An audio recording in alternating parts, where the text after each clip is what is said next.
the reality is not as obvious and simple as we like to think. Some of the things that we accept as true and take at face value are notoriously wrong. Scientists and philosophers have made every effort to change our common perceptions of it. The 10 examples below will show you what I mean exactly. Number 1. Big Freeze. Big Freeze is the theory of the final state that our universe is heading toward. The universe has a limited supply of energy.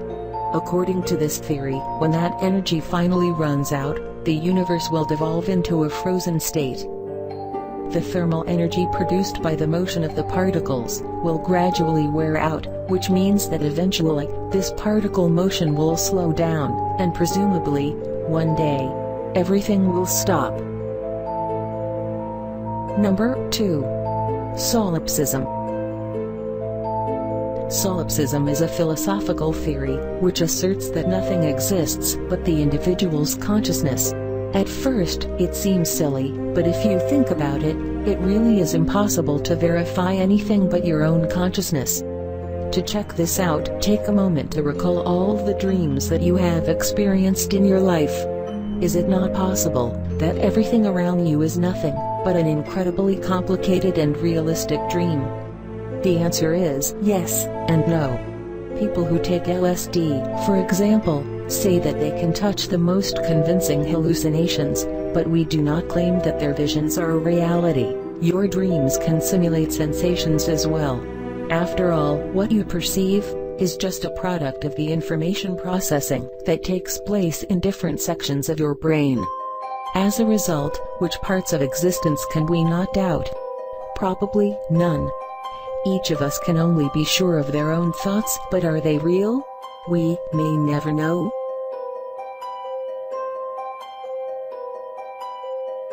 Number 3. The Logos of Plato. Everybody has heard of Plato. He is one of the world's most famous philosophers. Like all philosophers, he had a few things to say about the nature of reality. He argued that beyond our perceived reality, there lies a world of perfect forms. Everything that we see is just a shade and imitation of how things truly are. The Greek philosopher argued that by studying philosophy, we have a chance of catching a glimpse of how things truly are, and discovering the perfect forms of everything we perceive. In addition to this stunning statement, Plato, being a monist, said that everything is made of a single substance. This means, according to him, that everything, from stars in the sky to the dust under your bed, consists of the same basic material, but in a different form. With the discovery of atoms and molecules, it has been proven to an extent that his theory is absolutely true. Number 4. Philosophical presentism. This theory claims that time is just something that we perceive as a reality. Of course, we usually divide it into the past, present, and future. In other words, today's breakfast, and every word of this video will cease to exist after you finish watching it, until you open it to watch it again. The future is just as imaginary, because the time cannot exist before and after it happened. St. Augustine proposed that the present is analogous to a knife edge, placed exactly between the perceived past and the imaginary future, and does not include the concept of time.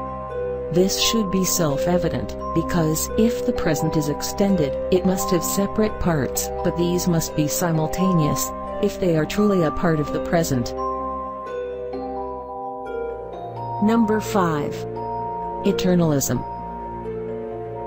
Eternalism is the exact opposite of presentism. This is a philosophical theory that says that time is multi-layered. All layers of the time exist simultaneously, but the measurement is determined by the observer. What they see depends on which point they are looking at. For example, Alexander the Great, Napoleon Bonaparte, Hitler and Vladimir Putin all exist simultaneously, but can only be observed from a specific location.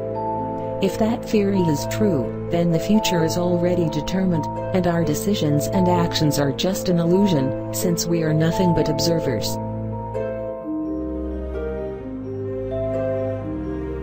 Number 6.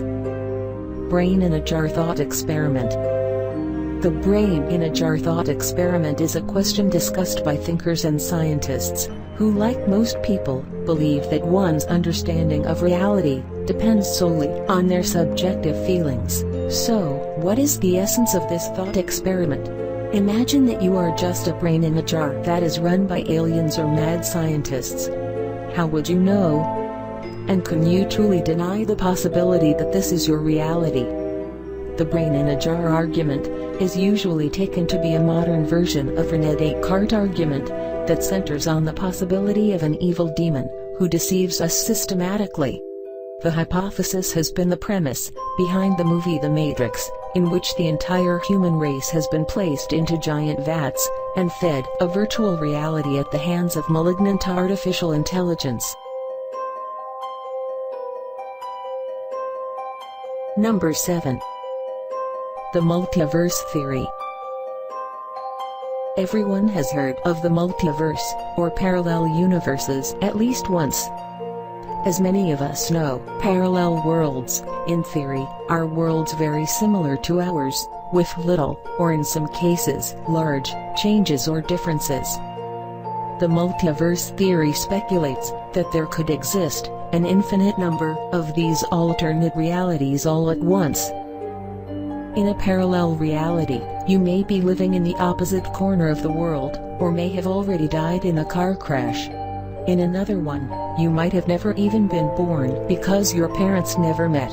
Or you might have become a billionaire and be 100 times happier than you were here. The probabilities are endless.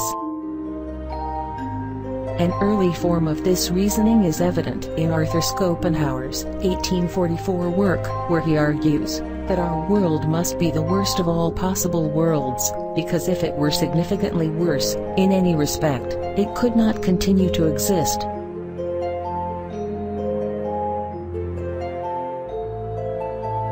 Number 8.